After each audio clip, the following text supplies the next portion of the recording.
Hello everyone, I'm Kriti Singh, MBBS third year student. So, you all are my cute neat hearts. So, I'm here to teach you biology with concepts in detail. But उससे पहले I just want to talk to you थोड़ा सा. देखो, when I was preparing for my NEET ना, तो मैं YouTube पे गई और मैंने देखा कि कहाँ मुझे सारे टॉपिक्स एक जगह क्या मिल जाएंगे, सारे लेक्चर्स क्या एक जगह मिल जाएंगे, और मुझे नहीं मिले. तो उस टाइम पे मतलब कोई टॉपिक यहाँ था, कोई टॉपिक यहाँ था, कुछ अच्छे से मुझे नहीं मिला प्रॉपर वे में, क्योंकि मैंने विदाउट कोचिंग प्रिपेयर किया था. मोस्टली बायो तो मैंने खुद से ही पढ़ा था, तो मुझे चाहिए था कि कोई मुझे बिल्कुल कंसेप्ट के साथ पढ़ा दे, और मुझे वो यूट्यूब पे कहीं नहीं मिला, मतलब पूरा सिलेबस. ठीक है, तो मैंने खुद से प्रॉमिस किया था उस टाइम पर, खुद से कमिट किया था कि जब मैं सेलेक्ट हो जाऊँगी तो मुझे कितनी भी मेहनत करनी पड़े, मैं करके पूरा कंटेंट यूट्यूब पे फ्री में डालूँगी, पूरा बायोलॉजी पढ़ाऊंगी with concept. So here I am. ठीक है, so without any further do let's start this first lecture. So ये आई थिंक हम शुरू करेंगे स्ट्रक्चरल ऑर्गेनाइजेशन इन एनिमल से, जो आपका टिश्यू वाला चैप्टर है. बेसिक से लेकर के हम पूरा चैप्टर कवर करेंगे और अच्छे से समझेंगे डिटेल में, क्योंकि पेपर आजकल बहुत ज़्यादा कंसेप्चुअल आ रहा है. तो आपको कंसेप्ट बायोलॉजी के अच्छे से आने चाहिए, तभी आप सारे क्वेश्चन अटेम्प्ट कर पाएंगे.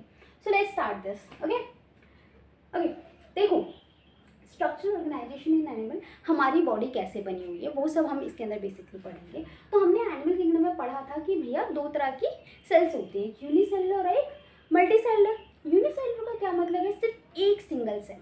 वही एक सिंगल सेल जो है बॉडी के सारे फंक्शंस परफॉर्म करेगी उस ऑर्गेनिज्म में जो यूनिसेलुलर है, जैसे कि डाइजेशन, रेस्पिरेशन, ठीक है, या एक्सक्रीशन, वो एक सिंगल सेल ही परफॉर्म करेगी. लेकिन जो मल्टीसेलुलर ऑर्गेनिज्म होते हैं, इसका क्या मतलब है कि उनकी बॉडी में बहुत सारे सेल आपस में मिल करके सारे स्पेसिफिक फंक्शंस परफॉर्म कर रहे हैं. ठीक है, जैसे कि रेस्पिरेशन, डाइजेशन और एक्सक्रीशन. ठीक, अब देखो लेवल ऑफ ऑर्गेनाइजेशन. देखते हैं लेवल ऑफ ऑर्गेनाइजेशन का क्या मतलब है कि बहुत सारे सेल मिलकर के टिश्यू बनाते हैं, बहुत सारे टिश्यू मिलकर के ऑर्गन बनाएगा, और बहुत सारे ऑर्गन मिलकर के आपका ऑर्गन सिस्टम बना लेता है, जो पूरा एक स्पेसिफिक फंक्शन परफॉर्म करते हैं, जो हम आगे पढ़ेंगे. यहाँ पे देखो, तो बेसिकली टिश्यू की डेफिनेशन क्या हो जाएगी, group of cell plus intercellular substance which perform specific function. देखो समझाती हूँ, बहुत सारे सेल मिलकर के आपस में एक कोई काम करते हैं, ठीक है, उसे हम कहते हैं टिश्यू. ये देखो टिश्यू ऐसे ही होगा, बहुत सारे सेल होंगे आपस में मिलकर के विद इंटरसेलुलर स्पेस, जिसके अंदर इंटरसेलुलर सब्सटेंस होगा. एक अब देखो टिश्यू की टर्म किसने दी थी, ये आपको याद रखना है, कभी कभी पूछ लेते हैं. विचार्ड. विचार्ड को ही हम फादर ऑफ हिस्टोलॉजी भी बोलते हैं. ठीक, अब सोचोगे हिस्टोलॉजी क्या होता है. हिस्टोलॉजी स्टडी ऑफ टिश्यू को ही कहते हैं. ठीक, और जो हिस्टोलॉजी की टर्म है वो किसने दी थी, मेयर ने दी थी. सो यहाँ पर हम टाइप ऑफ टिश्यूज देखते हैं. अब 4 तरह के टिश्यूज होते हैं हमारी बॉडी में, epithelial tissue, connective tissue, muscle tissue and nervous tissue. पहले हम देखते हैं इनके फंक्शन से काम क्या क्या करते हैं. आपको जो एपिथेलियल टिश्यू होता है वो कवरिंग और लाइनिंग प्रोवाइड करता है. कवरिंग कैसे, आपकी स्किन जो वो भी एपिथेलियल टिश्यू से बनी हुई है, तो हमारी बॉडी को कवरिंग प्रोवाइड कर रहा है. अब ब्लड वेसल्स में जो ब्लड वेसल्स की वॉल्स होती हैं वो भी एपिथेलियल टिश्यू से बनी होती हैं, तो वो ब्लड वेसल्स को लाइनिंग प्रोवाइड कर रहा है. कनेक्टिव टिश्यू, जो कनेक्टिव टिश्यूज होते हैं वो लिंक मतलब सपोर्ट और दो ऑर्गन्स को लिंक करने में हेल्प करते हैं. कैसे, देखो आपका ब्लड है, ब्लड क्या होता है, एक ऑर्गन से जाता है दूसरी ऑर्गन्स के पास, तो दो ऑर्गन्स को कनेक्ट कर देता है.